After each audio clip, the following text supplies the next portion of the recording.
Hello मेरे प्यारे दोस्तों, फिर से आपका स्वागत है आपकी ईएमटी की क्लास में।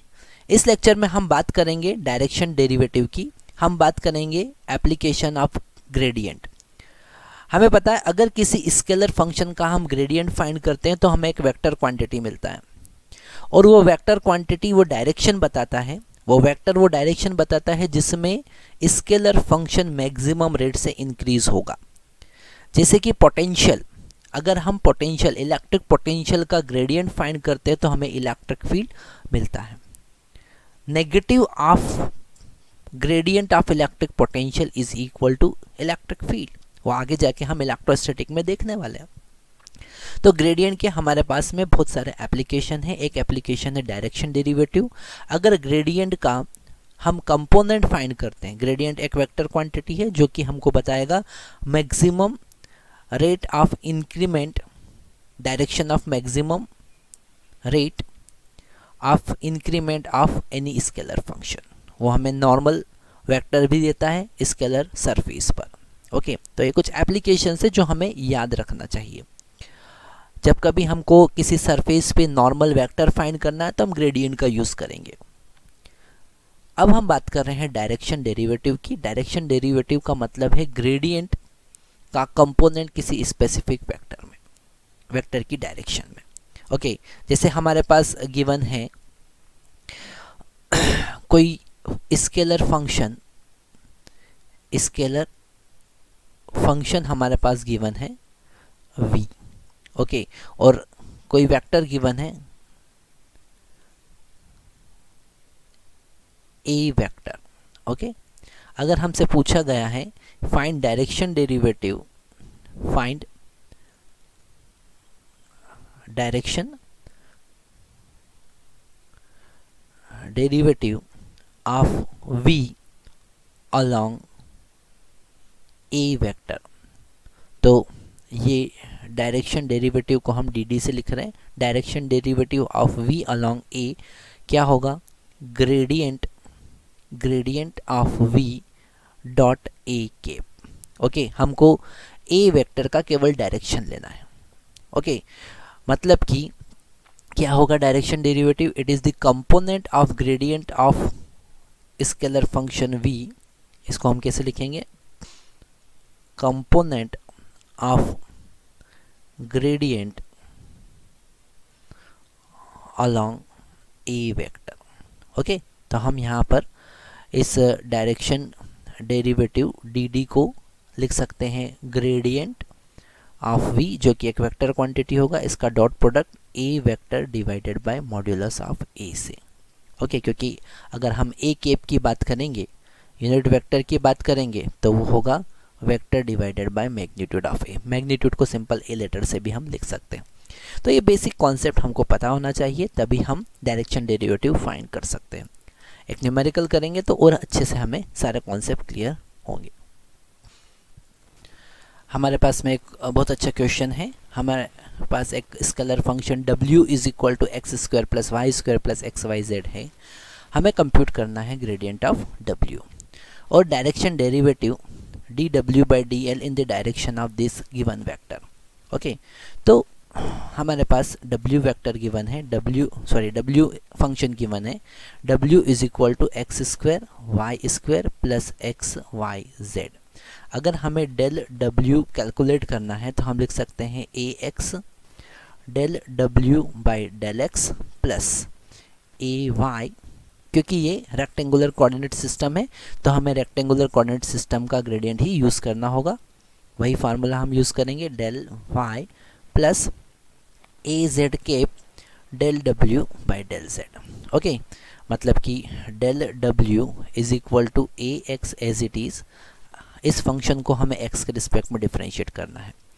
x के रिस्पेक्ट में डिफरेंशिएट करेंगे तो एक्स स्क्वायर का डिफरेंशिएशन हो जाएगा 2x, y square as it is plus x का डिफरेंशिएशन 1 और y z as it is. Okay, plus a y cap. अब हमें इसे y के रिस्पेक्ट में डिफरेंशिएट करना है, सेम एज इट इज़। ये हो जाएगा 2x स्क्वायर वाई स्क्वायर का डिफरेंशिएशन 2y, तो ये 2 को मैंने आगे ले लिया है, तो एक्स स्क्वायर वाई प्लस यहाँ पर x y का differentiation 1, z as it is, plus a z cap.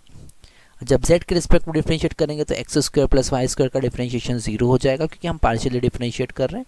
और यहाँ पर x as it is, y as it is, z का डिफ्रेंशिएशन 1, तो ये हो जाएगा x इंटू वाई।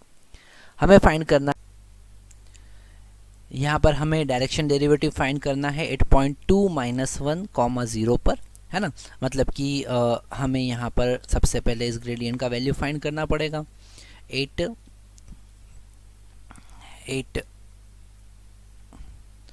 2 -1, 0 पर, है ना। तो हम डेल्टा W फाइंड करेंगे Ax as it is, okay. 2x का वैल्यू है 2, ओके। यहाँ पर कोऑर्डिनेट में क्या मतलब है, x का वैल्यू 2, y का वैल्यू -1 और z का वैल्यू 0। तो y का वैल्यू -1 पुट करेंगे, इसका स्क्वायर हो जाएगा, प्लस यहाँ पर z का वैल्यू 0 पुट करेंगे तो ये 0 हो जाएगा, plus a y cap as it is.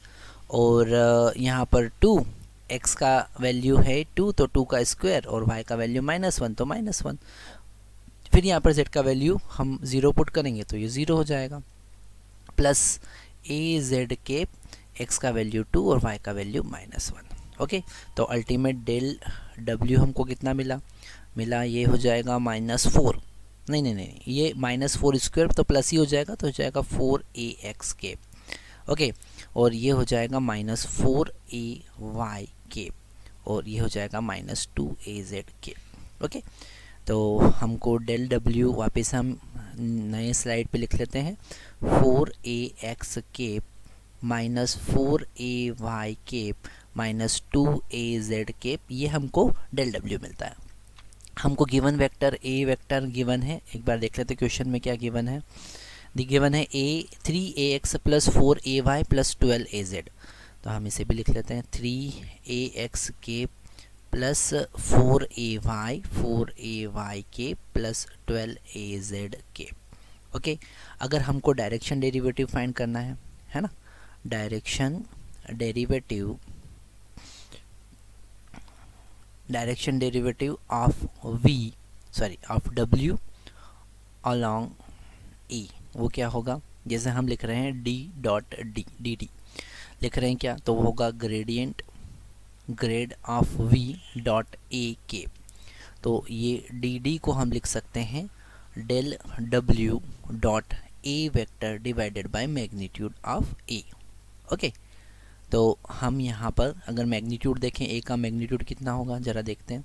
इसका मैग्नीट्यूड होगा तो 3 का स्क्वायर और 4 का स्क्वायर प्लस 12 का स्क्वायर और इसका रूट, ये हो जाएगा 9 + 16 + 144, तो ये मेरे हिसाब से 196 होगा और हमको मिलेगा 13, ओके, है ना। तो यहाँ पर अगर हम इन दोनों का डॉट प्रोडक्ट देखें, डेल W का वैल्यू पुट करें तो हो जाएगा 4ax cap -4ay cap -2az cap, है ना। तो ये हो जाएगा dot A vector 3ax cap plus 4ay cap plus 12az cap divided by magnitude है 13। डॉट प्रोडक्ट कैसे करेंगे, x के कोफिशिएंट का x के साथ मल्टीप्लाई तो ये हो जाएगा 12, y के कोफिशिएंट का y के साथ तो -16 और z का z के साथ तो -24 डिवाइडेड बाय 13। तो ये हो जाएगा 16 - 12 कितना हो जाएगा, -4 बचेगा यहाँ पे, तो -28, है ना, -28/13। So this is the direction derivative of W along E, okay. तो यहाँ पर हमने देखा कि कैसे हम डायरेक्शन डेरिवेटिव फाइंड करेंगे, और भी बहुत सारे आगे न्यूमेरिकल हम करने वाले हैं ताकि ग्रेडियंट से रिलेटेड सारे कॉन्सेप्ट हमारे क्लियर हो जाए, okay. Thank you very much.